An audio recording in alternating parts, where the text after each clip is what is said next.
আপনি এখানে আর একটা কথা বলছেন এই মুহূর্তে, ভুল ব্যক্তির ফাঁদে পড়েছেন। তো এই যে এইটার আপনারা রিয়েলাইজেশনটা কখন করেছেন?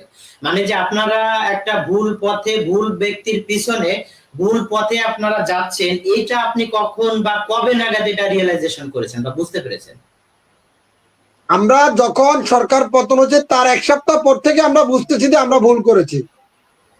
এই তো কারণে ভুল এরপর করেছি থেকে যে জি, আমরা গত আমলে যে পরিমাণ আমরা আন্দোলন সংগ্রামে যে পরিমাণ ইনভাইট পেতাম, দাওয়াত পেতাম, জি, কিন্তু 5 তারিখের জি, পরে দাওয়াত কার্ড আমাদের আর আসে না, কোনো জি। একটা তাহলে জায়গায় আটকা আপনারা পড়ে যায়। তারিক ভাই, আপনারা যখন বুঝতে পারলেন যে আপনারা ভুল ব্যক্তির পিছনে ভুল পথের দিকে অগ্রসর হচ্ছেন, এরপর কি আপনারা আবার রাইট পথ খোঁজার চেষ্টা করেছেন? না না, অপেক্ষায় থাকুন, আরো একটা জুলাই, আরো একটা 5 আগস্ট হচ্ছে, আশা করি হবে। এবং আরো একটি বিপ্লবের জন্য বাংলাদেশের মানুষকে অপেক্ষা করতে হবে।